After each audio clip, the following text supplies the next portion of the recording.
بسم اللہ الرحمن الرحیم۔ امیر المؤمنین حضرت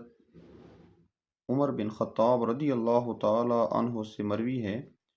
رسول اللہ صلی اللہ علیہ وسلم نے فرمایا، تم میں سے جو کوئی وضو کرے اور کامل وضو کرے، پھر پڑھے اشہد ان لا الہ الا اللہ وحدہ لا شریک لہ وَأَشْهَدُ أَنَّ مُحَمَّدًا عَبْدُهُ وَرَسُولُهُ، اس کے لیے جنت کے 8 دروازے کھول دیے جاتے ہیں، جس دروازے سے چاہے داخل ہو۔ اس حدیث پاک سے پتہ چلتا ہے جب بھی کوئی بندہ وضو کرے، مکمل وضو کرنے کے بعد یہ کلمہ شہادت پڑھے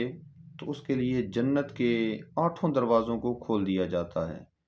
اور اسے اختیار دیا جاتا ہے کہ جس دروازے سے چاہو جنت میں داخل ہو جاؤ۔